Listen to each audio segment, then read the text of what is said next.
there was creating a gap between the abutment and the implant. Nếu mà chúng ta không có cái chuyển bệ này sẽ có một cái vi hở giữa cái abutment và với cái implant. So this gap was created like a pump and was sucking inside all the bacteria. Và cái khoảng hở này nó sẽ dẫn đến là tích tụ những cái vi khuẩn.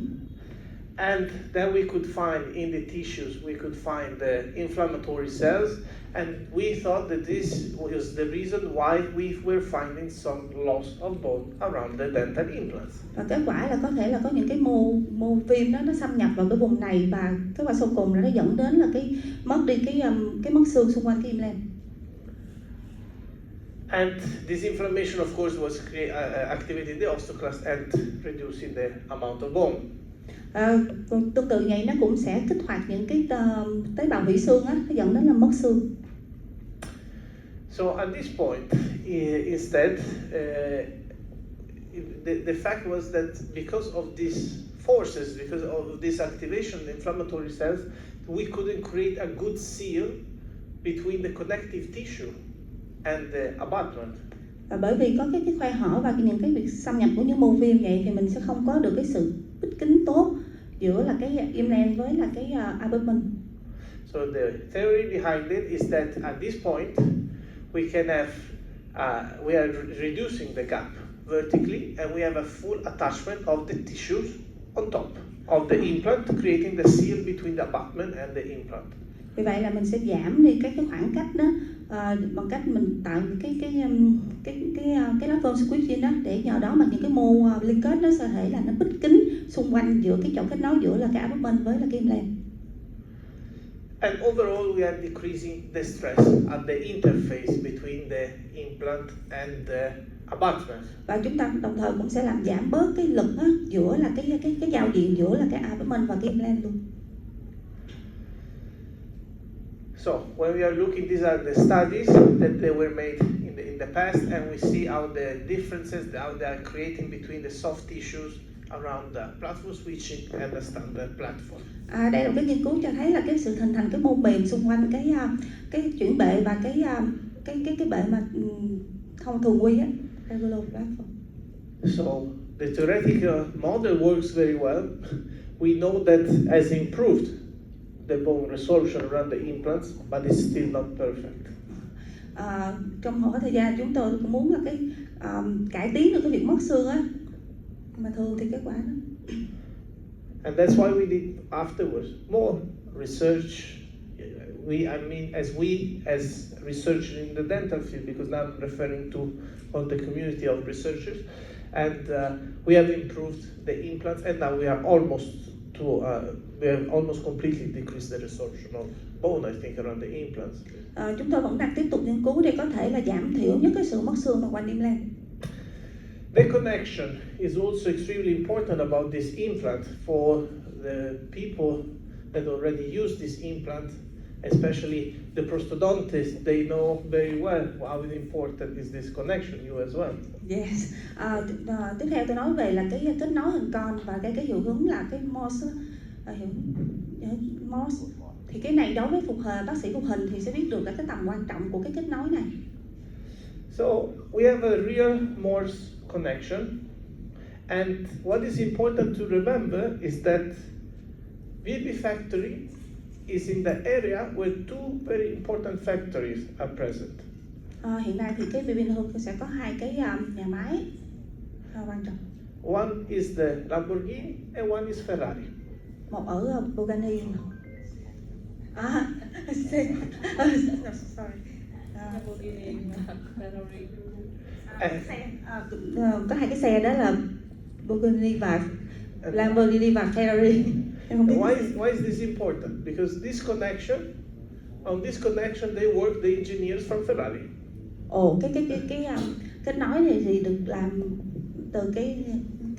từ người kỹ thuật của cái kết nối này được khám phá và được thực hiện bởi một cái người kỹ thuật viên từ nhà máy của Lamborghini. Because the thing is, we have a lot of forces in the mouth, but you can imagine on these cars how big are the vibrations. So this system is made that even without placing a screw, there is a completely welding between the abutment and the implant. It's called cold welding and it's blocking the abutment in place. Cái này thì các anh chị biết rằng là trong miệng bệnh nhân thì khi mà nhai là nó có cái độ di chuyển và nó có cái độ nhún, thì cái kết nối này được phát minh ra để giải quyết cái việc đó, làm cho cái sự kết nối nó dính chặt trở thành một khối, chống cái sự rung lắc và va đập.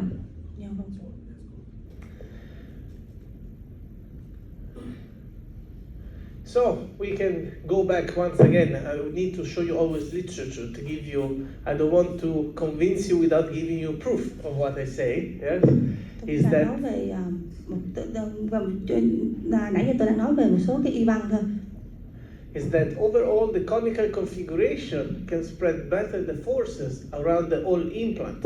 It's the same concept as when we do a post inside the tooth. We want to have a long post to share the forces on the long surface. Cái kết nối hình con thì nó cũng tương tự với nó sẽ là cái cái phân bố lực nó tốt, giống như hơn là so với là cái kết nối là kết nối trong và kết nối ngoài mà truyền thống.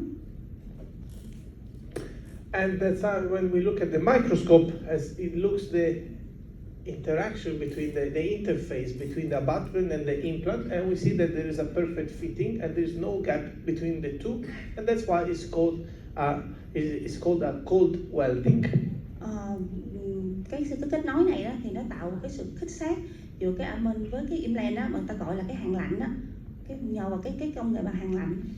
And also remember that each implant from B&B goes through analysis before being placed in the package, because some companies they check every 10 implants, every 5 implants. For B&B, each implant is checked. And each.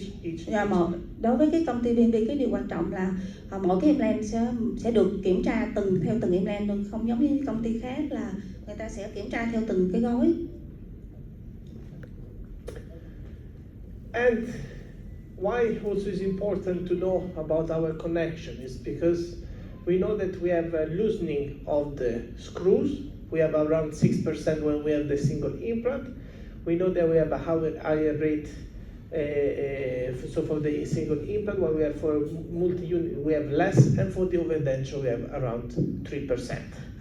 Tại sao chúng ta cần phải có kết nối hình con này? Chúng ta biết rằng cái việc lỏng cái abutment á, thì là cái tỷ lệ khoảng 6%, và nếu mà đối với một cái implant đó thì nó khoảng là 8%, đối với multi-unit là 5%, và cái overdenture thì cái hàm phủ thì khoảng là 3%. And you can imagine how convenient is for us when we know that even if the screw that is inside the abutment is unscrewed, we have a perfect fitting of the abutment and we have no movement, so we have no fracture. Chúng ta cũng thấy được những cái thuận lợi của cái việc là khi mà chúng ta có ốc hoặc không có ốc á, thì cái abutment nó vẫn đứng yên trong implant và nó không có cái rung lắc hay là cái chuyển động. Maybe your patients are better than mine, because once we tell them that they need to come back every year for the checkup, sometimes I don't see them for 5 years. Thì khi bệnh nhân quay lại để khám á, thì chúng ta thấy rằng là nếu mà không có cái vấn đề gì á thì rất là tốt, bệnh nhân có thể quay lại sau đó. So we needed to be safe. Oh, sorry, I will show you once again. What is important to also know about this company is that it was the person that is responsible, that opened this factory, is a dentist, an implantologist like us. And therefore, what we see that each implant, they have the same platform. So we always have the same platform, from the implant starting with the size 3.5 to the implant that has a diameter of 6.5 mm. Đối với cái implant BB thì là cái implant nhỏ hay implant lớn thì nó có cái chuyển bệ của nó là giống nhau thôi. And also you need to remember that we have an extraction system, an extraction type of screwdriver like this one, and this is the only way for you to remove the abutment for the reason that we said before about the connection. Và vì vậy chúng tôi sẽ có một cái hệ thống về cái ốc để tháo cái abutment ra khỏi cái implant đó, bởi vì nó có kết nối con đó, cho nên mình cần một cái hệ thống để lấy ra. So it's important for you to remember about all this, and now I will stop bothering you with these things, and we will try to go slowly towards something more clinical for a little bit. Ok. Thì chúng tôi sẽ bắt đầu nói về một chút xíu về cái lâm sàng thôi. Nãy giờ chúng tôi chỉ nói về những cái thông tin thôi. So most of the implants that we are using is a 3P and EV. Chúng tôi sử dụng những cái implant là 3P hay là EV. So I would like to show you at least one case with the 3P and one case with the EV. We start with the 3P, and I will tell you why it's my favorite implant. Tôi sẽ trình bày một cái ca đối với cái implant 3P và một cái implant là cái EV, và nói lý do tại sao là tôi thích cái implant này. 3P. At least for the general cases that I do, most of the times I use the 3P because what we know that from the microtopography of the implants are least aggressive implants as a lower, of course, primary stability, but afterwards we'll have a better integration. Cái quy trình phẫu thuật của tôi thích sử dụng cái implant 3P bởi vì đó là tôi muốn sử dụng cái implant mà nó ít xâm lấn hơn, có thể là nó ít cái vững ổn lúc đầu thì nó không có nhiều, nhưng mà sau đó thì nó tích hợp rất là tốt. In general, this is the 3P is the type of implant that we are using in the hard bone, so in the type D1 and D2, and it's made of titanium grade 4, and you have a big control over this implant when you are placing. Cái implant 3P này thì nó sử dụng cho những cái xương mà xương cứng, chẳng hạn như cái loại xương D1, D2 nó là cái titanium lần 4. The sizes they go from a diameter of 3.5 till 5, and with a length of 6.5 till 14, sorry. Cái này là cái đường kính và cái chiều dài của cái implant, cái đường kính đi từ 3.5 cho đến 5 mm, cái chiều dài có thể lên đến là 14 mm. So let's take a look at the case. This is a case for the overdenture. This was a case that was sent by the prosthodontist, and when I was reviewing this case, you can lower a little bit the audio. Yes, Đây là cái ca mà cần thực hiện là cái hàm phủ. So this is a case where we see there's a very tiny crest, so it's very thin. I don't know why, for some reason, the prosthodontist asked me only to place 3 implants. For the overdenture, I like 4, but I've learned a big lesson. Cái ca này thì tôi không biết tại sao là bác sĩ phun hình đó yêu cầu tôi chỉ đặt là có 3 cái implant thôi. Nó lý mà tôi nghĩ là phải là 4 cái implant. And this keeps the prosthodontist happy. Có thể thì tôi quen cũng. There will be less problems. So, anyway, what we see in this case, what is the difficult part about this case is that if you look at the mandible, besides being thin, it's going up on one side. Tôi thấy là cái ở hàm dưới thì một bên thì nó mỏng và nó đi lên ở một bên. So you see there is a big resorption of the mandible because we find the attachments of the muscles. So the opening of the flap is very important. Cái mình thấy được cái sự tiêu xương khi thấy sự bám của cái cơ ở trên. Cái cơ bám nó rất là lỏng lẻo.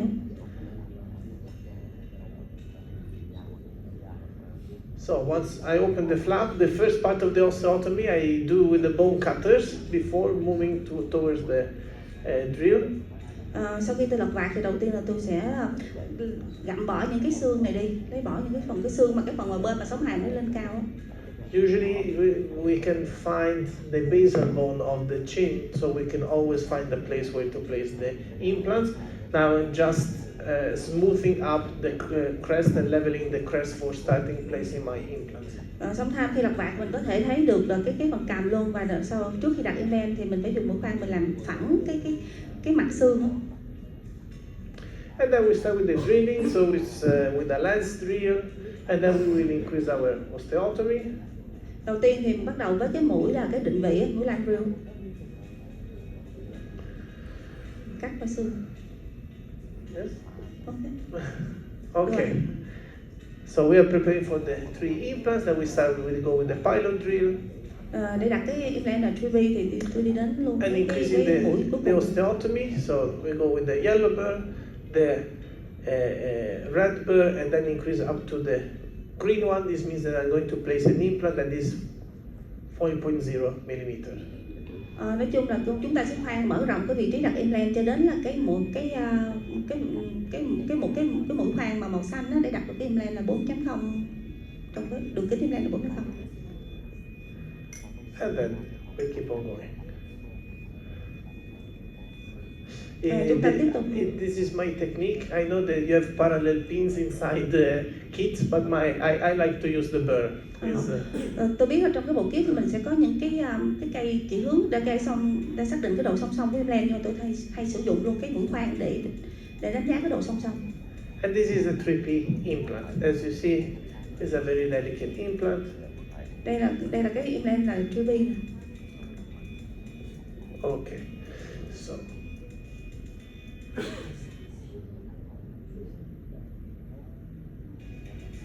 finish the osteotomy for the last implant. Rồi chúng tôi bắt đầu với cái implant cuối cùng.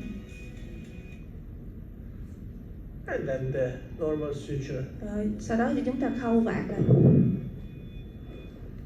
So we can see the case in picture. You see what I was telling you, that the difficult part was to keep the mandible on the same level because it was going all the way up towards the third quadrant.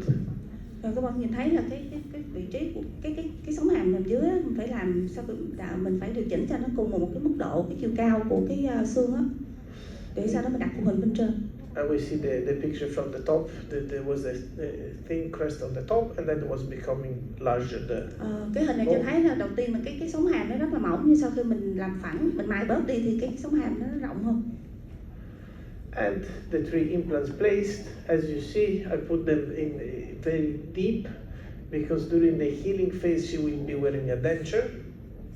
Cái bạn thấy đây là cái 3 cái implant là 3B là tôi đặt nó hơi sâu hơn, bởi vì sau đó thì bệnh nhân phải mang cái hàm phụ. So I'm expecting some bone resorption. Tôi sẽ bởi vì có thể là nó sẽ bị tiêu xương á. And this is the case after the implantation and then ready for the prosthetic treatment. Cái đây là cái sorry. Đây là cái hình chụp cái hình chụp mà sau khi mà tôi đã phẫu thuật á và chuẩn bị cho cái việc là cái làm phụ hình. Then we have the EV implant, which is an implant that I will use every time I need to have a very high primary stability. Cái implant EV này là tôi sử dụng khi mà tôi trong những trường hợp tôi cần phải có cái sự vững ổn thì thiệt là tốt. So if I have a spongy bone, if I have a post extractive case. Trong những trường hợp mà nó xương nó xốp, hay trong trường hợp mà tôi cần nhổ răng á. We are required to do the under preparation on the site. Và tôi cần phải là cái sửa soạn nó nhỏ hơn cái vị trí mà tôi mong muốn. Remember that this implant is very aggressive, so you need to watch out when you're screwing this implant because you can change the angle from the preparation. Cái implant thì nó cắt được tốt lắm, cho nên tôi có thể thay đổi cái hướng khi mà đặt cái implant đó. And because these threads are wide, unfortunately this implant cannot be made in a size of 3.5 millimeters, and it starts from a diameter of 4 millimeters. Vì cái rãnh nó rộng lắm, mình phải có thể là cái đi vào với cái đường kính, cái lỗ mở nó chỉ có 3 chấm, mà cái đường kính nó không thể là, cái rãnh nó rộng nhẹ, cái đường kính nó không thể là 3 chấm, phải từ 4 trên. Important is that the neck of this implant is narrower to decrease the stress that we have around the neck of the implant, and overall this should decrease the bone resorption of the crest. Nói về cái cổ của implant thì cái cổ nó hẹp hơn á, thì nó sẽ làm giảm cái lực lên trên cái đỉnh của cái màu xương á, từ đó mà nó sẽ giảm cái việc mà cái tiêu xương. So typically, when do we use it? We use it for the post-extractive case. For example, we look at the normal central incisor. Đây là một cái trường hợp ca mà cần phải nhổ răng với một cái răng cửa ở giữa. As usual, we know that when we are choosing the size for this type of restoration, we are looking at the mesiodistal side and the buccolingual side. Vì mình đánh giá cái vị trí mà nhổ răng thì theo chiều ngoài trong và chiều gần xa. And here there is we can talk about it for hours because my concept, since I made these few slides, has changed a little bit, not completely. Thế nếu mà nói về chủ đề này có thể mất tới 4 tiếng để nói, tại vì cái khái niệm của tôi, cái quan điểm của tôi thì nó hơi mới và thay đổi so với trước đây. So maybe you read the paper from Dr. Khan, where he was showing us how to place the post-extractive cases. This is an article, I think, if I recall correctly, was published in 2013. Vào năm 20, chắc là chúng ta đã đọc được cái bài báo của Dr. Khan về cái vị trí mà có nhổ răng á, và cái báo được là cái phốt đề vào năm 2013. And the sockets, they are divided into 4 types that we see in the right side of the screen. So we have the type 1, type 2, type 3, and type 4. Mà có thể nhìn thấy bên phải màn hình thì có 4 cái loại cái ổ nhổ răng ở vùng là từ là 1 cho đến là 4. And we will see that in the cases of the alveolus type 1, it's indicated to do an immediate placement of the implant. Đối với cái loại 1 á, thì chúng ta có thể thực hiện là cái implant chịu lực tức thì. With the placement, they were showing with the indication of the bone graft. Cái chúng ta có thể ghép xương một phần đó. Then we have the type 2, where we are basically straight, where the root of the incisor is going straight without leaving bone. Đối với cái loại 2 thì thấy là cái hướng thẳng, mình đặt implant nó hướng thẳng này nè, và mình không có xương ở phía ngoài. Then we have a type 3, where the root is going posteriorly palatally, and this is also indication for the immediate placement. Và cái thứ 3 này thường là cái vách ngoài nó không có, và thường là nó không thể thực hiện cái implant chịu lực tức thì. And then we have the type 4, where the root basically is the full socket. Cái loại 4 là gần như là cái chân răng nó nằm ở ngoài cái ổ răng, tức là nó mất hết cái vách ngoài. I don't know about you, but I try each time that I do an extraction, doesn't matter if it's an incisor or a molar, but to place immediately an implant. Nói chung thì tôi cũng cố gắng là khi mà tôi nhổ răng á, là cố gắng là khi mà nhổ răng tôi có thể đặt được cái implant chịu lực tức thì, nếu mà có thể. So the idea is that when we are placing an implant in the aesthetic zone, we are supposed to leave 2 mm buccally. Nói chung để đặt cái implant mà để đạt được cái vùng để đạt được thẩm mỹ ấy, thì cái phía ngoài nó phải chừa lại được là 2 mm. And this is because we know that first of all we need to have a good soft tissue, a fat tissue, not to show the implant underneath. Vì chúng ta cần một cái khoảng để cho cái mô mềm ở đây để cái implant nó không có bị lộ ra bên dưới. The exact amount of soft tissue we usually refer to is 2 mm. Và cái khối lượng cái khoảng mà cần cho cái mô mềm là 2 mm. And also because we know that we have remodeling after an extraction, therefore if we keep 2 mm buccally, even if we will have a reduction of 1 mm, we still have a lot of bone in front of our implant. Nói chung chúng ta biết là sau khi nhổ răng thì có sự tiểu xương rồi, cho nên khi mình đặt cái implant mà mình chừa khoảng 2 mm đó, thì mình vẫn còn đủ cái khoảng cho mình. And this is where it becomes hard nowadays, because we have seen that it's important to keep the gap. Nhưng mà ngày nay chúng ta thấy là nó cũng khó khăn để mình có thể có được cái khoảng hở này. But there are many ways to do it. Nhưng mà chúng ta có nhiều cách để làm nó. So in this case, we were measuring the gap with 6 mm, so the decision was to place a 4 mm implant. Đây chúng ta đo cái khoảng hở 6 mm từ cái implant ra phía ngoài á. And we still see that we have 2 mm buccally. Và chúng ta sẽ có hai cái mm ở cái vùng phía ngoài. And in this point, I can put the graft. Và sau đó thì tôi sẽ ghép vào cái khoảng trống giữa cái implant với cái vách xương ở phía ngoài. And we know that we will preserve most of the architecture of the hard tissue and the soft tissue. Chúng ta có thể từ đó chúng ta có thể bảo tồn được cái cấu trúc của cái mô mềm. And then in that case, what I did, I covered with the collagen membrane without closing by first intention, because we know from an article from the 92 that there is no contamination of the bacteria under the collagen membrane, even when we make healing by the first intention. Sau đó tôi phủ bởi là cái màng collagen đó, Và chúng ta đã biết được là cái trong cái y văn á, thì không có cái sự nhiễm trùng á ở bên dưới cái màng này, cái phủ nó. But for me, what is important is to keep the attached gingiva, so not to do an advancement flap. Nhưng mà đối với tôi quan trọng là mình còn không có nên là lật cái vạt lên á. Tôi muốn đảm bảo là cái mô nú nó vẫn bám dính lên cái màng xương á. What I do nowadays in this case, since now at least 6 years, 5 years, I always put PRF. Khoảng từ mấy năm 6 năm trở lại đây thì tôi luôn đặt thêm cái màng PRF. And I don't know if you use it or not, because in some countries there are some regulations where you can, in some countries you can't. So I don't know if you can. Do you use PRF? Yes, we can. I love it. Tôi biết là ở một số đất nước thì không được sử dụng PRF, một số thì được sử dụng.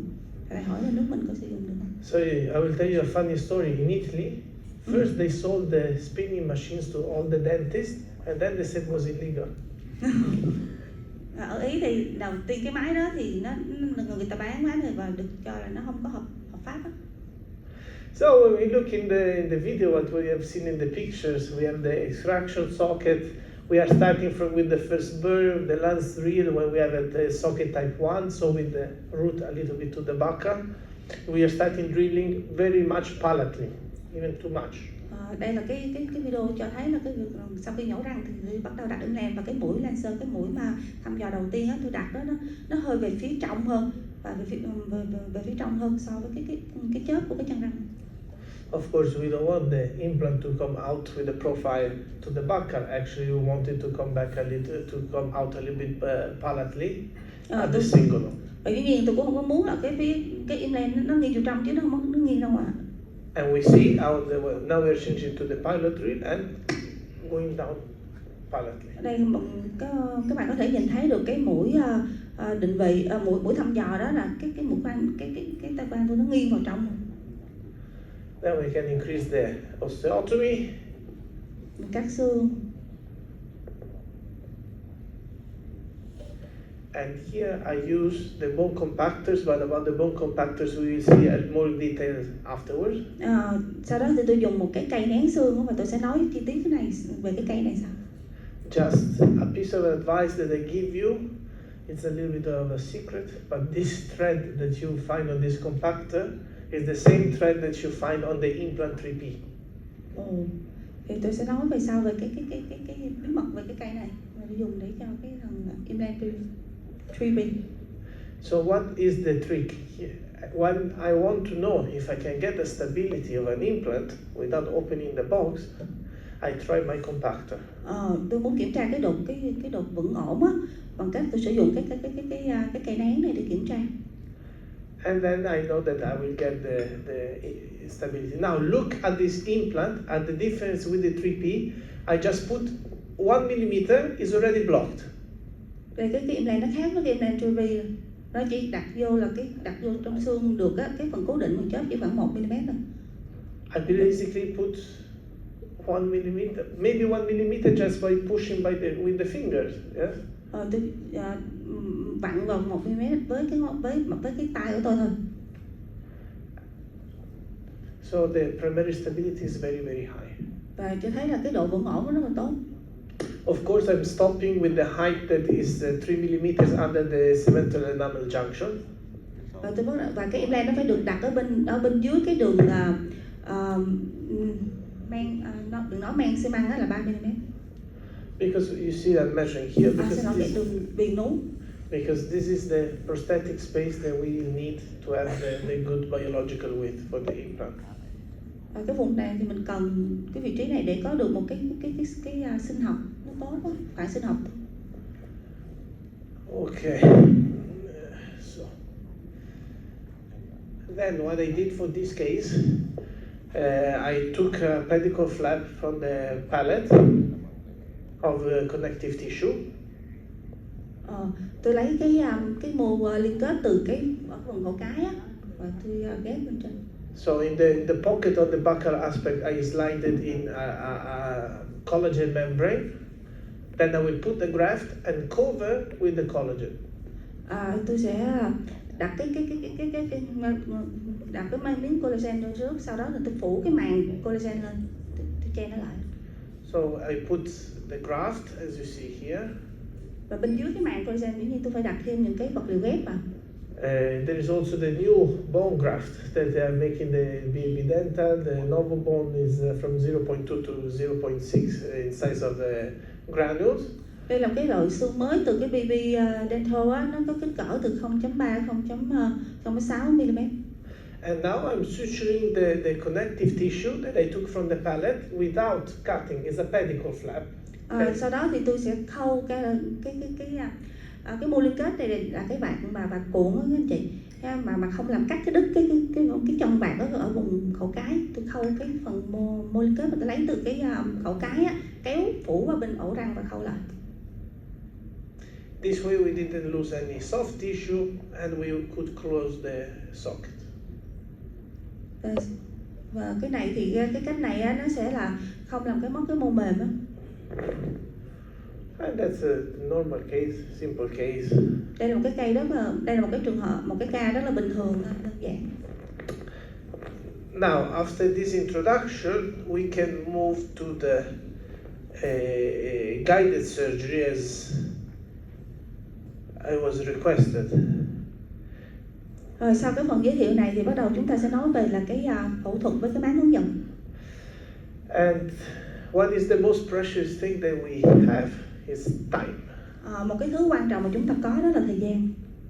So when we work, we need to be effective, precise, and most of all, Và khi chúng ta làm việc thì chúng ta cần phải sử dụng thời gian một cách là hiệu quả, chính xác và dự đoán được. This is what we need to keep all the time in mind, and this is what I keep when I'm working because I don't want to waste time. Và tôi luôn giữ cái điều này trong trí, bởi vì tôi không muốn là tốn thời gian. So what we usually say, the key is not in spending time, but is to how you invest it. Và chúng ta không, theo cô nói là chúng ta không phải tốn thời gian mà chúng ta phải đầu tư nó. So today we will see if you invested correctly your time. Hôm nay là các bạn đang đầu tư thời gian của bạn đúng rồi đó. So we have seen in the past years a real revolution in dentistry. Rồi chúng ta sẽ nói về cuộc cách mạng trong cái nha khoa. And basically this is become to the in-office CBCT, like almost every office. Do you have a CBCT in your office? Yes. Thì bây giờ nói về cái CBCT mà đặt ở cái phòng khám mình đó, các bạn có không? We have 2 CBCTs in our office. Thầy có hai cái CBCT ở cái phòng khám của thầy. And we cannot think about working without anymore. Tôi nghĩ tôi không biết là làm sao tôi có thể làm việc mà không có hai cái. Even the endodontist is using the CBCT all the time. Thậm chí có nhiều cái bác sĩ thì không sử dụng cái CBCT. Then we have the digital imaging. We are taking the scans of our patient and we see real time on the computer. We are seeing the models. Và chúng ta có thể có được những cái hình ảnh mà kỹ thuật số của bệnh nhân một cách quét ở trong miệng. And we can send impressions wherever we want in the real time. Chúng ta có thể gửi cái dấu này đến cái lab đó, bất kể khi nào chúng ta muốn. We have dedicated software that give us the possibility to do a correct planning. Chúng ta cũng có những cái phần mềm mà có thể thực hiện là lập cái kế hoạch một cách chính xác. And we have the milling machines in our office. Chúng ta cũng có được những cái máy mill, những cái máy cắt, cái máy tiện ở trong cái phòng khám của chúng ta. In our office we have 3 milling machines working all the time. Chúng tôi đang có ba cái máy tiện luôn làm việc ở tại cái phòng khám. So the digital dentistry has revolutionized not only the implantology, but is really for restorative dentistry, for gnatology, orthodontics, endodontics. Each field has been affected by it. Nói chung là cái kỹ thuật số trong nha khoa nó không chỉ là cuộc cách mạng trong implant mà còn những cái chuyên ngành khác như là cái chỉnh hình, nội nha, phục hồi. So what is the minimum request to work digitally? Because now it seems that we all need to work in a digital way. Is to do a CBCT, and I've seen that most of you here have the CBCT, so it's not a problem. And the second one is to do the scans and to do the digital models. Để chúng ta Yes, you can continue. Để chúng ta có thể mà thực hiện mà kỹ thuật số á, thì chúng ta cần phải có cái hình ảnh của con CT, rồi những cái hình ảnh mà quét ở trong miệng. So there are many different scanners on the market. I will not tell you which one to buy because Có nhiều cái hệ thống mà cái quét ở trong miệng ở trên thị trường chúng ta có thể mua được. But if someone doesn't want to invest in a scanner, there's always a lab. I'm sure that your lab, you have a very good lab that is supporting you, so I'm sure they have a scanner for scanning your models and make you work digitally. Trong lab thì người ta cũng sẽ có hỗ trợ cách là có những cái máy quét ở trong lab luôn, nó hỗ trợ nha sĩ để quét mẫu hàm á, thay vì quét ở trong miệng. But the question is, can we rely on the digital impressions or not? Câu hỏi là mình có thể tin tưởng vào cái dấu kỹ thuật số này hay không? So what is the answer? Anyone? Yes. Câu trả lời của các bạn là gì? You said yes? Yes. You trust? No. Yes. Yes. Các anh chị ở đây chúng ta có tin vào cái dấu lấy dấu kỹ thuật số mà? Các anh chị nào đang tin tưởng vào cái dấu kỹ thuật số chúng ta có thể giơ tay lên. They trust on. They trust. Perfect. Okay. So the thing is, we can find now thousands of papers. I always like to go back to the papers. I'm sorry, but we have to have something in our hands when we are talking. Đây là có cả ngàn những cái bài báo mà nói về cái dấu kỹ thuật số này.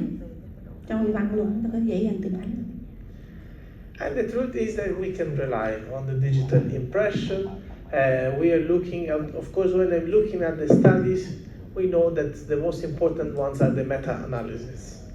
Chúng ta có thể tin tưởng vào cái dấu kỹ thuật số và tôi tìm kiếm những cái bài báo, và đặc biệt là những cái bài báo về là cái phân tích tổng hợp á, thì này cái độ tin cậy nó cao.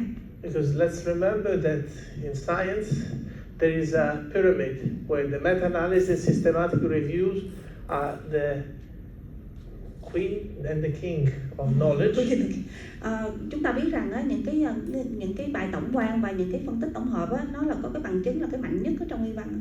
Case reports are at the bottom. Còn trong khi đó là những cái báo ca đó nó là nằm ở dưới là nằm dưới cùng của cái thang này. And the YouTube videos, Facebook, TikTok, they don't even make it at the bottom of this scale. Còn như là cái video hay là những cái YouTube hay TikTok gì thì nó không có nằm đây và nó cũng không có cái bằng chứng về mặt khoa học. So when we are looking at papers, we are looking at knowledge, we should keep in mind what we are looking at, how important is this knowledge. Và khi chúng ta mà tìm kiếm cái y văn á, thì chúng ta nên nhớ trong đầu về cái việc là chúng ta nên đọc những cái bài báo nào. So the truth is that there is not a big difference between the digital and the conventional impression, especially if you were good at taking the conventional impressions. Nếu thật ra thì cũng không có sự khác biệt lớn giữa là cái lấy dấu kỹ thuật số và lấy dấu thường quy. Nếu như bạn lấy dấu thường quy tốt. The biggest discrepancy that we can have is on the full arch. Cái khác biệt là mình có thể lấy dấu là cái toàn cái cung á. So before we look at also some cases for the guided surgery and really how it works, this guided surgery, I know that many of you already used. Last evening we had a nice talk, and we know that the lab that is supporting you also is giving you the guides together with the implants. So it's a fantastic service that you are getting, believe me. I never heard about such a good service from the lab.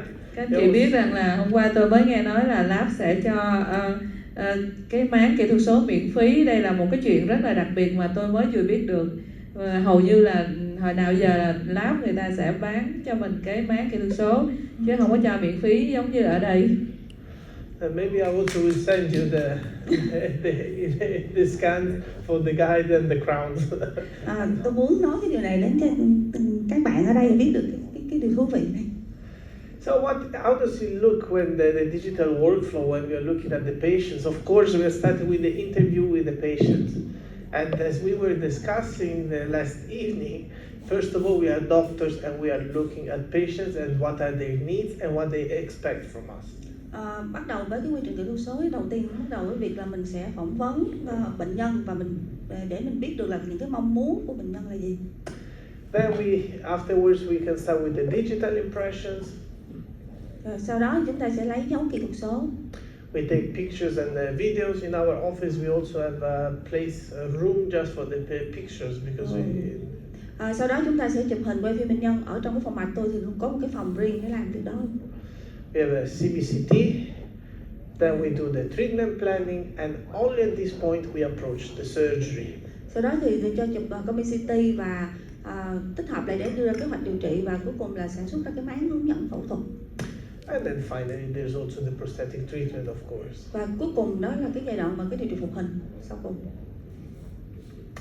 So the thing is, did dentistry really change during these past 30 years? Câu hỏi là cái nha khoa thì thật sự nó thay đổi trong những năm qua.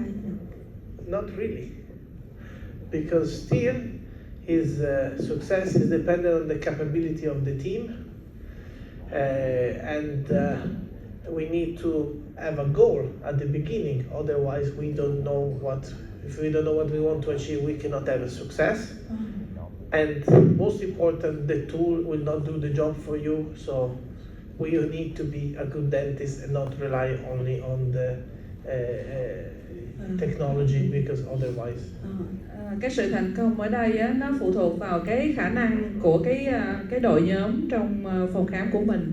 Và khi mà chúng ta thực hiện á, thì chúng ta cần phải xác định cái mục tiêu mà chúng ta muốn là cái điều quan trọng nhất.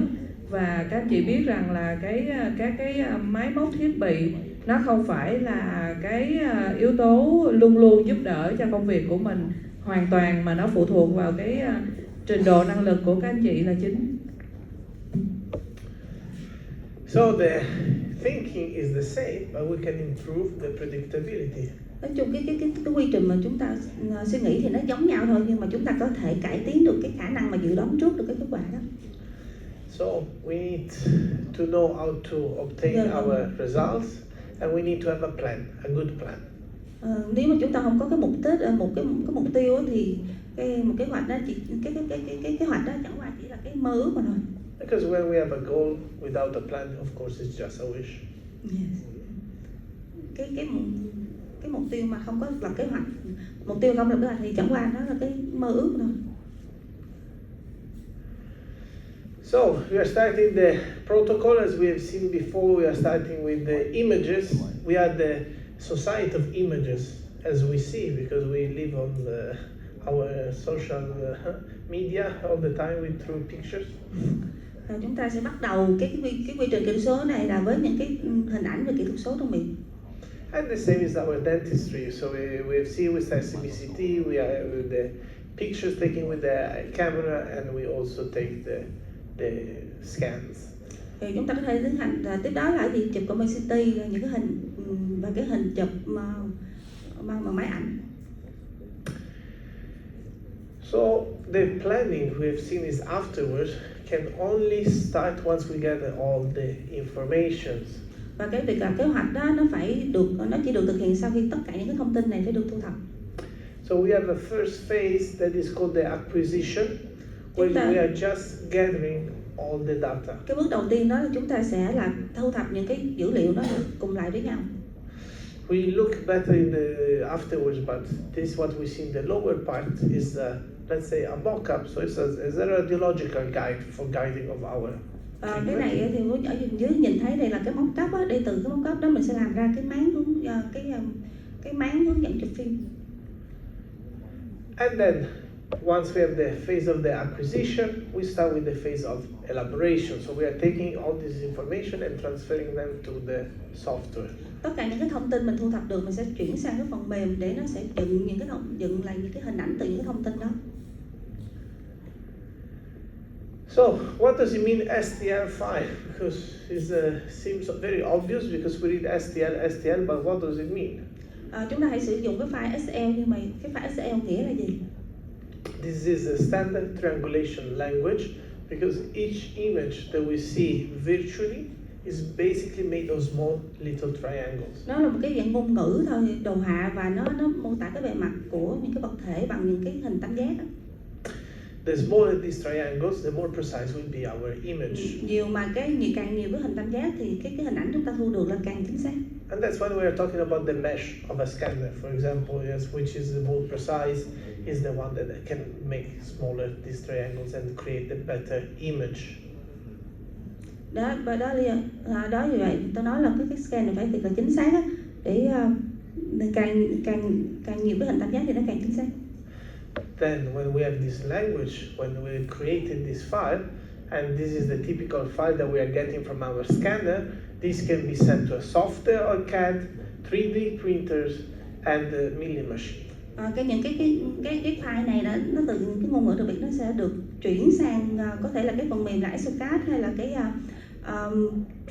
Commissity. And the data acquisition we also have during the prosthetic phase, not only the surgical one, and we can once again work analogically and move it to the virtual afterwards in the lab by taking the standard impressions, and then our technicians will prepare for us the digital models, or we can use the intraoral scanner. So we are going to use the intraoral scanner box. Cái việc thu thập dữ liệu á, thì mình có thể là lấy dấu chuyển vào trong labo để labo cái scan cái dấu hoặc cái mẫu hàm, hoặc cũng có thể là lấy dấu kỹ thuật số trực tiếp trong miệng của bệnh nhân. And then we have the last phase, which is the data production. Of course, we have the milling machines.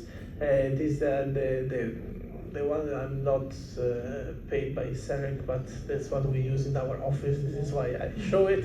But the lab, they have, of course, better ones. So we cannot compare. Thu thập dữ liệu mình dựng hình ảnh và cuối cùng mình sẽ sản xuất ra cái sản phẩm đó, mình sử dụng những cái máy in, những cái máy mà tiện.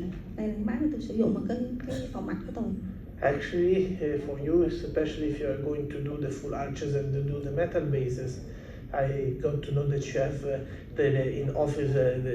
in the lab the laser melting machine, which is fantastic. We will see this afternoon why it's so great to make the structure with these machines. Đối với những cái khung, những cái vụ hồi mặt toàn cái miệng bằng cái toàn hàm á, bằng cái kim loại mà cắt laser thì nó điều này rất là tuyệt vời. So this was the dental office some days ago. Đây là cái phòng khám nha khoa thời xưa.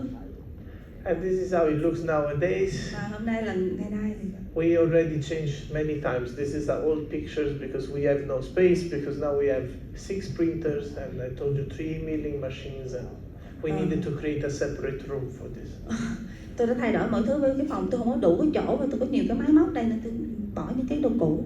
And when the work of the technician has changed a lot, because they used to be dirty and now they just work in front of a computer.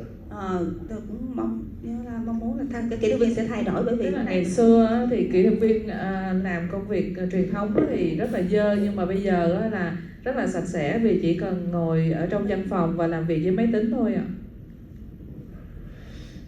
Is important when you are working digitally to know that you have support for the implants that you are using, so the libraries that you have, and you can find all these products are online. You can get them. Điều quan cái phần này thì các anh chị thấy rằng là các anh chị có thể xài kỹ thuật số trong trường hợp là các anh chị có tìm thấy thư viện ở các phần mềm hiện có trên thị trường, giống như là TreeShape, AutoCAD, Easy, giống như đang có trên màn hình, thì các anh chị có thể sử dụng cái thư viện của BB tương thích với tất cả các cái phần mềm hiện có. And it gives you the possibility to do every type of work that you want on the implant. Chúng ta có thể thực hiện mọi thứ về cái implant đó, đối với cái thư viện này nè. So these are all the things that usually for us that we work in Europe, we can ask directly from the BAB because they have their own lab. But for you have the support from the lab. Ở châu Âu thì chúng tôi có thể là cái yêu cầu trực tiếp từ BB luôn, nhưng ở đây thì chúng ta nên thông qua cái hỏi cái lab CTech. And as we will see, is important when you do a full arch to have a temporary bridge, temporary prosthesis, and of course this is possible to. Và đây là những cái phụ phình tạm mà cái toàn hàm á. And also all the components for the overdenture or for the metal framework. Cũng như những cái thành phần của là cái hàm phủ hay là bên trên những cái khung cái thanh kim loại. And they work for every system, so it doesn't matter which scanner you use. It doesn't matter if you can always work with the BAB implants. Chúng ta có thể làm việc với mọi cái hệ thống scan mà bạn có thể sử dụng luôn. For also the slim implants, and really is just up to you which scanners you're going to use, and you will be fine. Nói chung là cũng tùy các bạn muốn sử dụng cái hệ thống scan cũng được. So going back, planning our implants for the guided surgery, but a few things when I'm planning my implants, what I keep in mind. Và chúng ta sẽ quay lại với việc là cái phẫu thuật có máy hướng dẫn, và trước khi mà cái lập kế hoạch thì tôi luôn có những cái phải nhớ trong đầu. And this is of course to restore a function and to restore the aesthetics. Of course, the first part, so the function is more important to me, the aesthetic is more important to my patients. Cái mục tiêu trị đây là không chỉ phục hồi về mặt chức năng mà thẩm mỹ đó. Chức năng thì nó quan trọng với tôi, thẩm mỹ có thể là với bệnh nhân. So when I do that, I know that we are working with patients, so we are talking with biology, and I need to keep this in mind. Và chúng ta làm việc với nhân thì chúng ta phải nhớ trong đầu là về cái mặt cái sinh học á. And I know that my restorations, my implants, they will have to have a long-term stability. Và cái implant của mình là nó phải đạt được một cái sự bền vững lâu dài. As we were discussing yesterday, how long should we guarantee our implants? Mất bao lâu thì mình có thể để hiện giờ là các anh chị bảo hành implant cho bệnh nhân là bao lâu ạ? Các anh chị có bảo hành implant cho bệnh nhân không ạ? It depends on the kind of implant. 5 year, 7 year, 10 years. and to her is a life. Long life. I want to be your patient. But you will bankrupt. But I will tell you, okay, this is a little bit off topic, but I will tell you what a doctor did in Poland. Về cái bác sĩ ở Ba Lan. He advertised the implants, and there was written, I guarantee a lifetime. Bảo hành là trọn Tôi đời. kể cho các anh chị nghe một cái câu chuyện ở Ba Lan là cái bác sĩ viết ở trên cái thông báo là tôi bảo hành implant trọn đời. However, he was 70 years old. Nhưng mà ông bác sĩ đó là ở tuổi 70 rồi các anh chị. And in the contract was written, work lifetime. Và trong cái hợp đồng thì ghi là sẽ có hiệu quả trọn đời. So basically guarantee the implants for a few years. Trên thực tế thì như vậy là implant chỉ có được bảo hành có vài năm thôi ạ. But anyway, besides this story, is that we are supposed to guarantee our implants 5 years legally. Về câu chuyện này nói là chúng ta thực tế là chúng ta phải bảo hành lên là khoảng 5 năm. Luckily, they last much longer most of the times, but we are saying we are working in biology, so it's not 100% predictable what will happen in the mouth of the patient. Nhưng mà có thể là nó sẽ tồn tại lâu hơn, nhưng chúng ta cũng không thể dự đoán được hết những cái gì có thể xảy ra trong miệng bệnh nhân. So when we're talking about biology, we are talking about bone. Khi nói về cái sinh học thì chúng ta sẽ nói về xương. And we know we have different quality of bone and quantity. Về chúng ta biết là cái xương thì nó khác nhau về chất lượng như là cái khối lượng xương. And also the soft tissue. We have seen with platform switching, we have seen how important is the interface between the soft tissues and the abutment. Và cũng chúng ta sẽ nói về cái mô mềm như nãy chúng tôi đã nói về cái chuyển bệ thì nó rất là quan trọng cho việc mà cái tương tác giữa cái mô mềm xung quanh cái abutment đó. And why the amount of implants are increasing, why they are becoming the gold standard, why we are placing so many implants, is because of course we have an increase of the age of the population, therefore they are losing more teeth, and there is a poor performance of the removable prosthesis. We know how the patients are Tại sao thì cái việc điều trị cái thay thế cho cái răng mất á, bằng implant là nó trở thành cái tiêu chuẩn vàng. Tại thứ nhất là cái tuổi thọ của dân số thì nó tăng thêm, và việc mất răng thì nó lại liên quan đến tuổi. Hay nữa là những cái biến chứng mà về mặt giải phẫu mà sau khi mà mất răng, cũng như là cái chức năng của những cái phục hình tháo lắp thì nó không có tốt. And of course, there's patients now, they are requesting the implants because they are more aware of this system. They don't want to grind their teeth. And we know that is the closest thing to the physiology because it's going to simulate the root. Mà bệnh nhân thì ngày càng mong muốn là có được cái implant. Và vì vậy là chúng ta cần phải là thực hiện cái implant mà nó giống như cái trong răng của bệnh nhân. So of course, to have a good integration, or at least we are talking about osseointegration. There are different terms that they can be used, but overall, it's just the functional connection between the artificial implant and the bone. Chúng ta nói về cái tích hợp xương này, đó là cái sự kết nối giữa giữa cái xương mà sống với những cái bề mặt của cái implant nhân tạo. To be honest, now we are new papers are coming out. It's just nothing more than a type 4 hypersensitivity. Yes, so it's what we know. The body is either going to integrate a foreign object or expel it.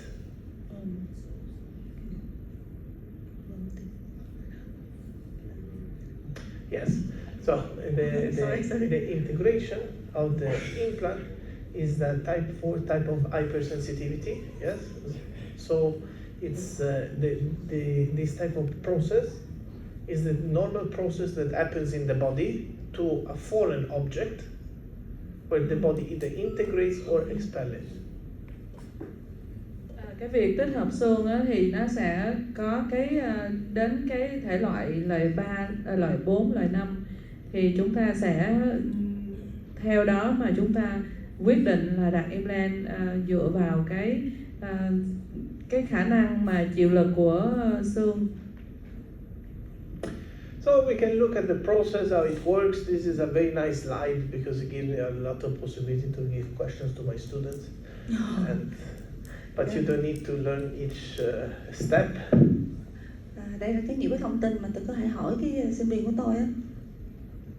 What I would like you to pay attention, maybe if we'll have more time, I will also give you another few slides about the bone regeneration, but it's important for you to look at the molecular factors. So we're talking about BMP2, for example, which is very important for the osteogenesis and for the creation of the integration of the implant. Thầy muốn nói về cái BMP2 thì nó rất là quan trọng cho việc là cái tích hợp xương với quanh implant đó. Yếu tố tăng trưởng. These are some papers, but we have published with my group a lot more, and we were studying how to change the osteointegration of the implant. Đây là những cái bài báo, những cái nghiên cứu mà cái nhóm chúng tôi làm sao để làm thay đổi cái sự tích hợp xương á. I think at this point we have at least 8 or 9 papers on the topic, and I will show you what we did very briefly. Có khoảng là 8-9 cái bài báo về cái chủ đề này. So, what happens during the surgery? You have seen that we want to achieve a primary stability, and of course, the primary stability depends on the quality of the bone and the amount of bone. Chúng ta sẽ nói về cái độ vững ổn xương khởi khi đặt implant. Thì cái độ vững ổn xương khởi nó sẽ phụ thuộc vào cái thể tích xương và cái chất lượng xương. Then we have, it depends on the geometry of the implant, and we have seen the difference between an implant at 3P and evolution. Rồi đồng thời nó cũng phụ thuộc vào cái kích thước và cái hình dạng của implant. Như chúng ta đã biết cái sự khác biệt giữa cái 3V với thằng EV, cái implant 3V và EV. We have seen that we know that the cortical bone can really improve the primary stability. Just remember I said primary. Yes, chúng ta biết rằng cái xương vỏ thì nó sẽ cải thiện cái sự ổn định xương khởi. But what happens afterwards to our implant? Sau đó thì cái implant nó sẽ như thế nào? Look at this graphic. We see that the stability of the implant is going down.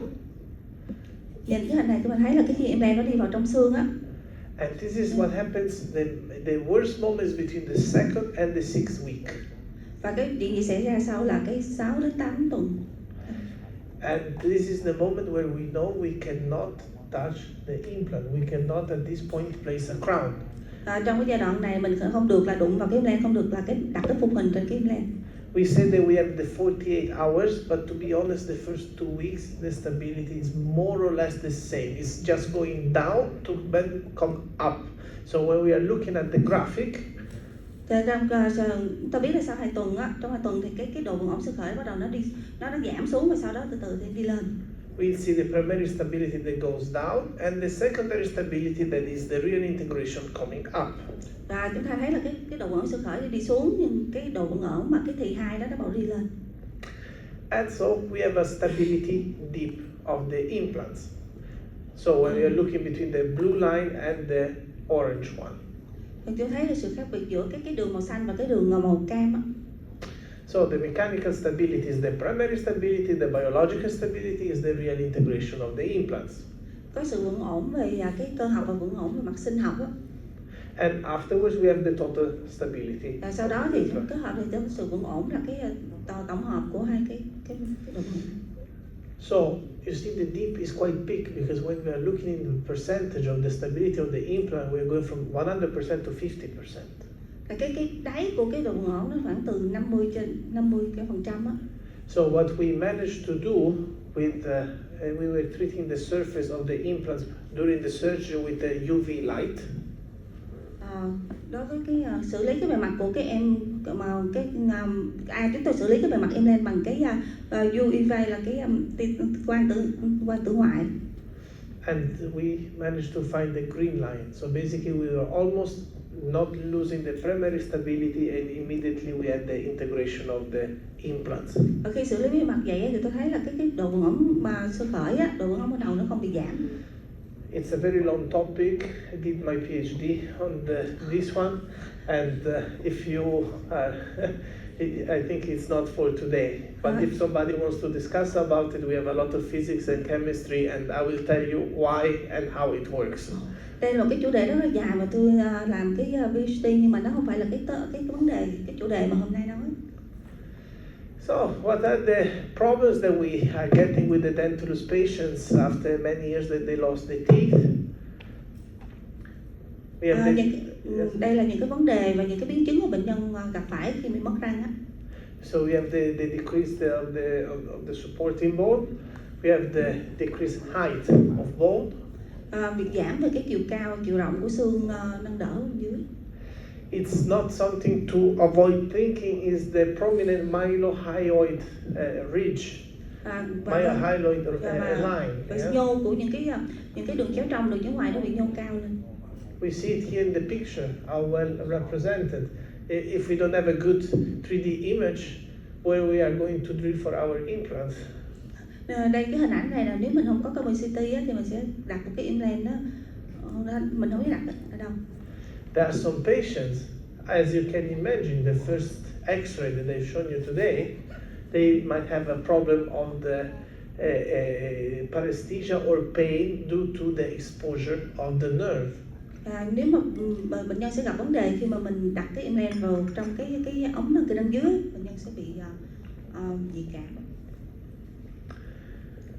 Okay, so surgical guys, they say this is how we get predictable.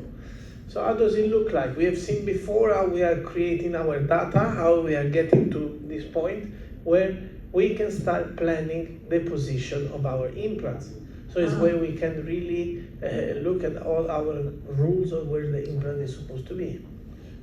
Làm sao mà cái phẫu thuật của Máng hướng dẫn mà nó dự đoán trước được thì nãy tôi đã nói rồi. Đầu tiên là sau khi chúng ta phải thu thập những cái dữ liệu và sau đó thì những dữ liệu này sẽ được là xây dựng lên hình ảnh và làm kế hoạch điều trị.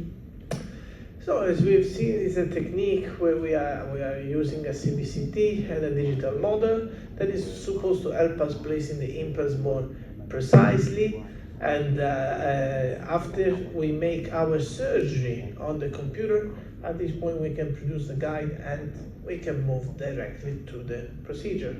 Và đây là cái quy trình chúng thấy là cái làm sao chúng tôi là chọn implant và thiết kế là cái vị trí implant như là cái bác hướng dẫn thủ thuật trước khi một cách là cái chính xác nhất trước khi mà chúng ta tiến hành cái việc là cái phẫu thuật đặt implant.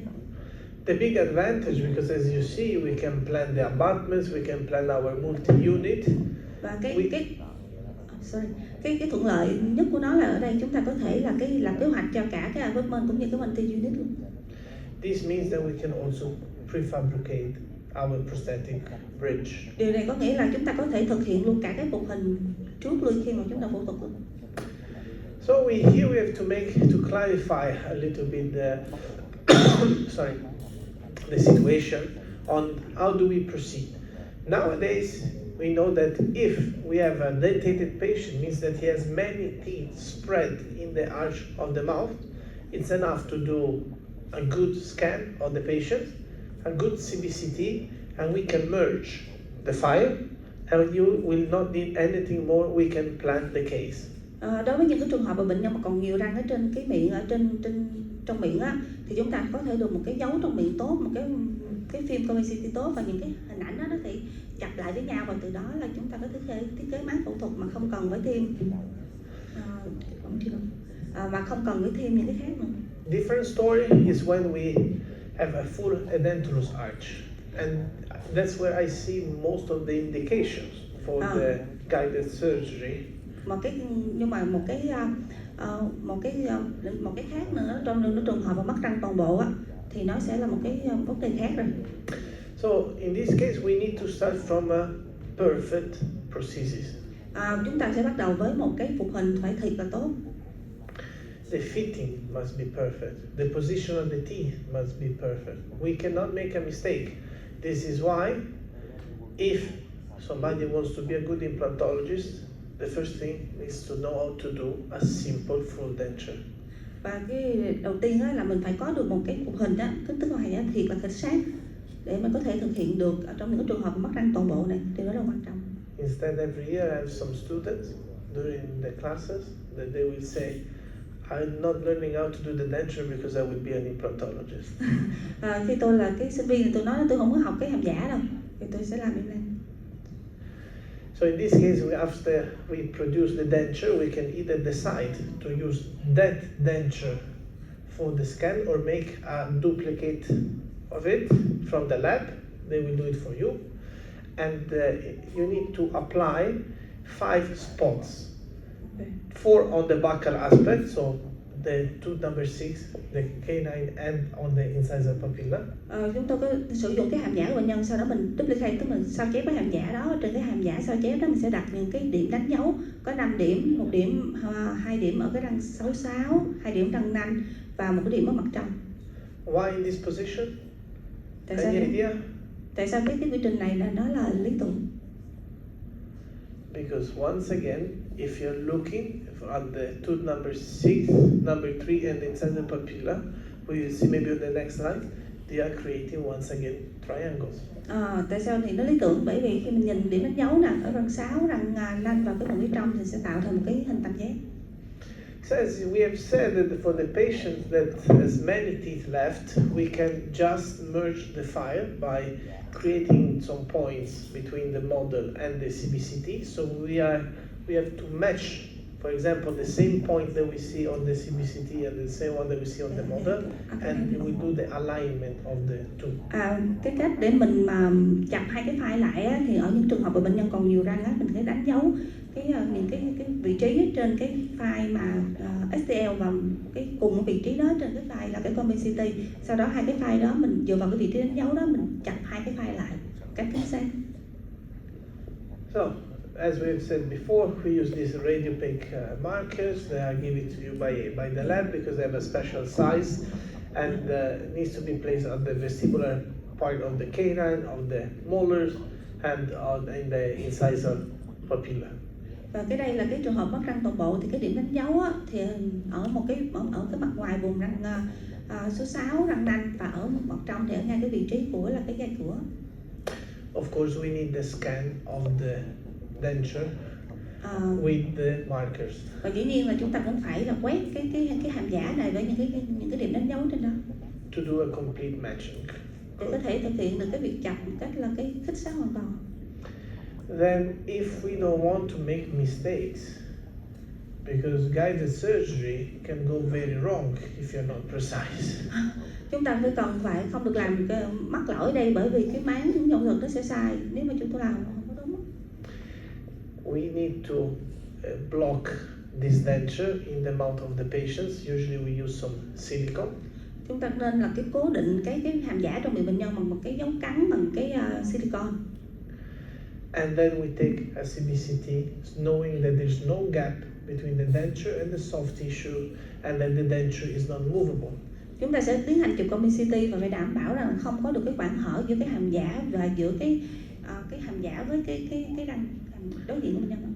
It seems obvious to us, but especially if we are referring the patients to a radiological center, it's not. Mình phải gửi bệnh nhân ra bên ngoài chụp thì mình phải đảm bảo cái chuyện này. For the subperiosteal implants we did many years ago, one patient we are using, I will show you some devices sometimes outside the mouth for the matching, and we need a big field of view, so we sent to the radiological center, and we look at this BCBCT, something is wrong, and they put the denture upside down. Một cái trường hợp mà nhiều năm về trước là gửi ra ngoài chụp, rồi khi mà nhìn cái con BCT thì thấy cái hình nó bị ngược. As you see, dentistry is not boring. So CBCT image, of course, difference from before. We were talking about STL5, now we are talking about DICOM file. We know that that's the file that we are getting from a CBCT. Sau khi nói về cái file SL thì mình sẽ nói về cái file là cái DICOM là có được từ việc chụp con BCT. The slices, they go from 0.3 to 0.6 millimeters, so it's not a special machine. And the field of view 8 centimeters. This is for guided surgery. We are not talking about subperiosteal implant, where we need a bigger field of view. Yeah. Thì cái đây là những số tiêu chuẩn của chụp phim CBCT, nhưng cái lát cắt nó từ 0.3 đến 0.6, cái tầm nhìn khoảng là 8 cm, tức là cái FOV á. And then during we do a high resolution CBCT, and together with the guide, we can take in the normal X-ray. Chúng ta sẽ chụp cái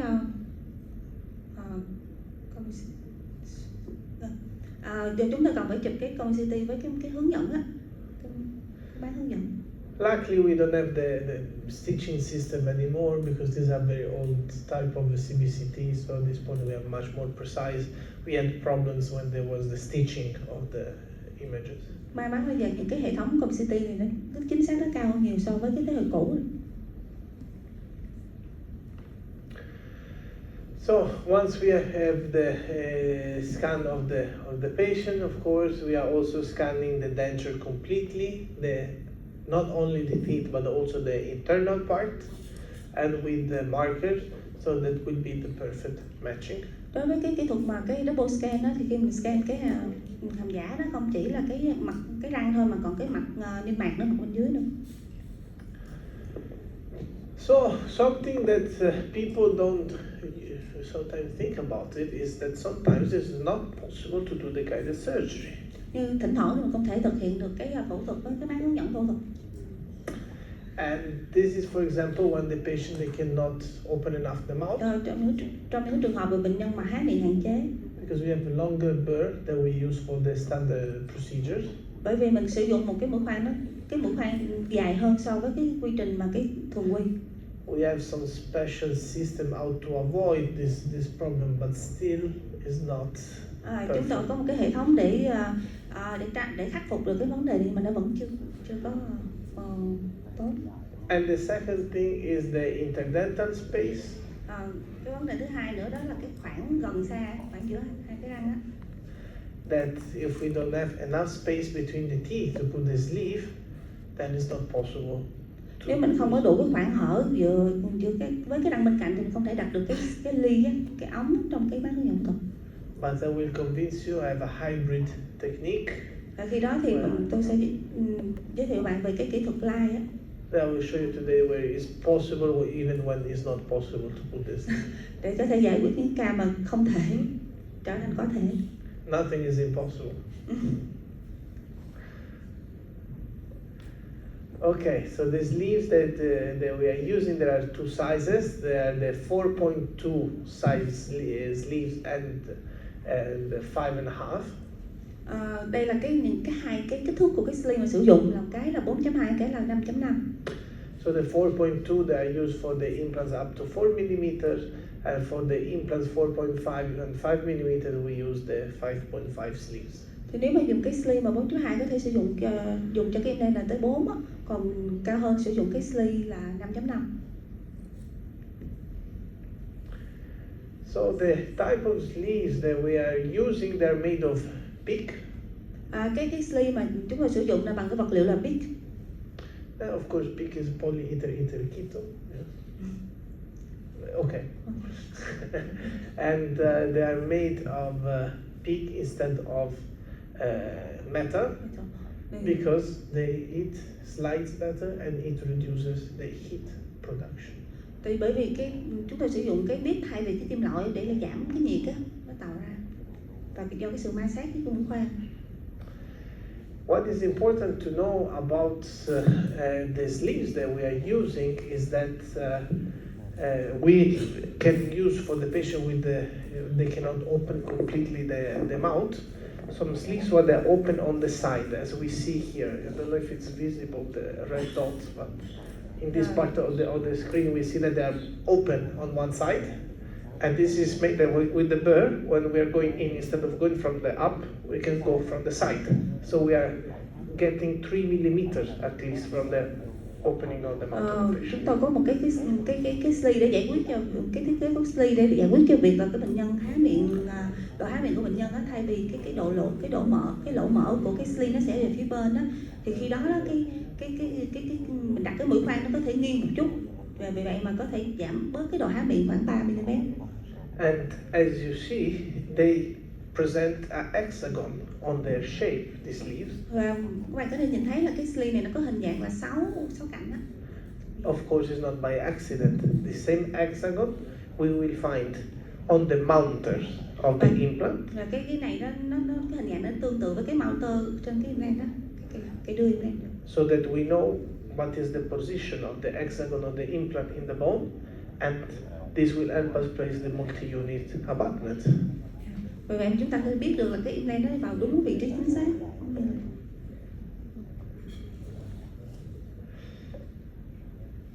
So what are the possible mistakes when you're doing the guided surgery? Is the radiographic technique. Chúng ta cũng sẽ gặp những cái lỗi trong cái kỹ thuật số, chẳng hạn như về cái kỹ thuật chụp phim. Patient movements, if we don't have a clear X-ray out, we take a new one. Nếu mà cái bệnh nhân di chuyển thì cái phim nó không rõ ràng thì cho bệnh nhân chụp phim lại. If you made the wrong template, mình sẽ làm sai cái máng hướng dẫn chụp phim á. And then in the surgical procedure, if we don't put the guide exactly in the same position, kết quả là cái máng hướng dẫn nó không được đặt đúng cái vị trí chính xác của nó. Like everything, there's a learning curve, so it will not come immediately. Và hai nữa là để ứng dụng này thì mình cần phải một cái quá trình học tập á, chứ không thể thực hiện ngay được. So going back to our digital workflow, we are starting from the STL and the DICOM file. Then we need to do the fusion of our data, and then finally after the matching we do the planning, and we are ready to go to the surgical procedures. Như vậy thì cái quy trình kỹ thuật số đó bắt đầu với việc là thu thập những dữ liệu STL, những cái file STL và cái file DICOM. Sau đó những cái file này được chập lại và sau đó thì làm kế hoạch điều trị. So, what information can we get during the planning? Cái thông tin chúng ta cần đạt được khi đặt kế hoạch. The axis of the implant, the inclination, the parallelism, cái độ nghiêng và cái độ sâu của cái implant. The occlusion and forces distribution. Cái sự phân bố lực nhai á. You can already see where will be the occlusion, and this is very important for prosthodontists. Yes, thì cái khớp cắn thì luôn nó rất là quan trọng, nhất đối với bác sĩ của mình. So how do we transfer the data? This is overnight. You can have your printer working. It's layer by layer producing the guide, And then in the morning or in the same day, the technician can polish it, prepare it for you, pack it, and Chúng ta sẽ chuyển những cái thông tin những cái thông tin chúng ta có được chuyển sang mình in băng đi, và sáng hôm sau thì cái kỹ thuật viên nó có được một cái máng và đánh bóng đó. So what type of surgical templates do we have? We have the 3 types of surgical template. So we have the mucosa supported template is the most widely used. Chúng ta có những cái loại máng hướng dẫn phẫu thuật khác nhau. Đầu tiên là cái máng mà nâng đỡ trên cái niêm mạc được sử dụng rất rộng rãi.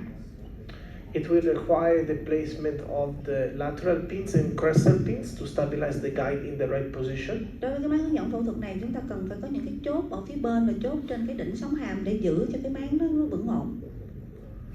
Then we have the bone supported, and is the most difficult one to use. Kế tiếp là cái máng mà nó nâng đỡ trên cái xương, thì cái máng này hơi khó để sử dụng. We need to open a very big flap. Chúng ta phải mở một cái vạt rất là lớn. And it's more difficult to stabilize this type of guide. Và cũng rất là khó để giữ vững, để làm vững ổn cái máng này trong miệng. But of course it can be used. Nhưng mà vẫn có thể sử dụng được cái máng này. So what are the advantages of the guided surgery? We have a minimally invasive procedure. Even though I would like to tell you that guided surgery doesn't mean flapless procedure.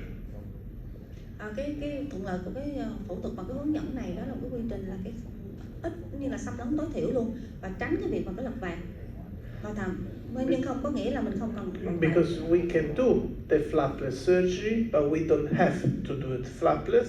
As a matter of fact, more and more surgeons they are opening also the flap after or during this procedure.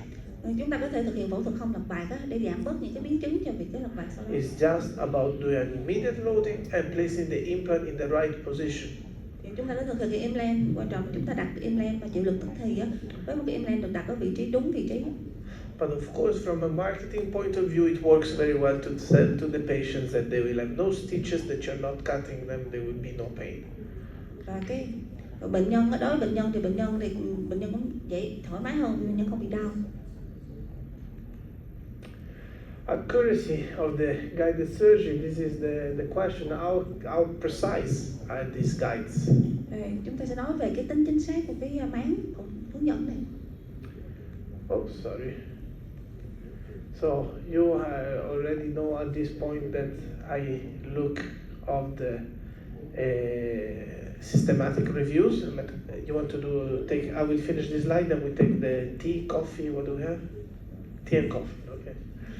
So the maximum deviation we have for the flapless implant surgery. This is something to keep in mind, especially if we have a lot of soft tissue. There can be some deviation because it can move a little bit the guide. The longer the implant, the more deviation we have, and overall we see that the guided surgery is a good option to place the implants in the correct position. Just one word and we go. Yes, we place the implants mostly in. If you want to be extremely precise, the guided surgery is more precise than freehand surgery. Even though I really like freehand surgery, but from if you're asking for the long-term stability, which one is better? What do you think? No, but the question is for everyone. Về mặt là về cái độ vững ổn lâu dài thì giữa cái việc mình thực hiện implant mà freehand với cái máy hướng dẫn phẫu thuật thì theo bạn thì cái nào là nó tốt hơn? Các anh chị cho ý kiến là bác nói rằng mình cắm bằng máng thì cái độ chính xác nó cao hơn cắm bằng freehand, và nhưng mà theo ý kiến của các anh chị thì cái độ vững ổn của cắm máng và cắm freehand thì mọi người cho ý kiến là quan điểm cá nhân của các anh chị là cắm freehand ổn hay là cắm máng ổn ạ?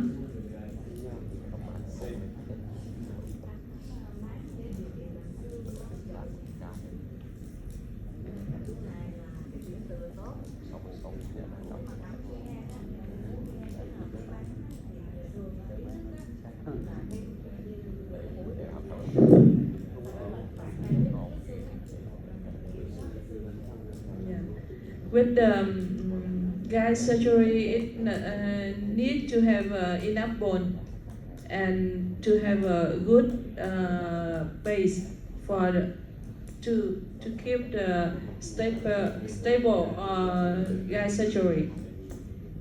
If not, she prefer to do it freehand. Yes, but this was not the question.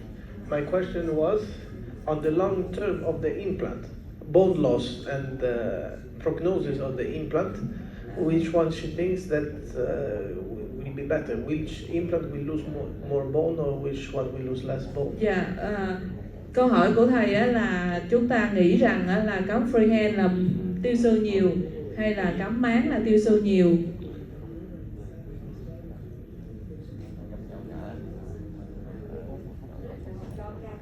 Tức là nó ổn định, không cái ca cùng một ca, nhưng mà nếu mà chúng ta sử dụng phương pháp cắm freehand và chúng ta sử dụng phương pháp cắm máng thì theo các anh chị là phương pháp nào sẽ làm tiêu xương nhiều hoặc là phương pháp nào sẽ là ổn định hơn về mặt tích hợp và lâu dài á, ý thầy hỏi chỗ đó. Well, I will give you the answer. It's exactly the same. It was published 2021. Then we have 2 articles about this. I give you answer always with some knowledge, not without. Cái câu trả lời là nó kết quả nó giống nhau. Cái bài báo được xuất bản thì nó là cái mức độ tiêu xương là nó giống nhau giữa hai kỹ thuật này. Okay, so it's time for. I've been talking too much. We are falling asleep. It's time to drink some coffee. Tôi đã ru ngủ các anh chị rất nhiều rồi. Giờ mời các anh chị nghỉ giải lao. Chúng ta sẽ quay lại vào lúc 10:45 ạ. Afterward, we start looking at some patients. Yes.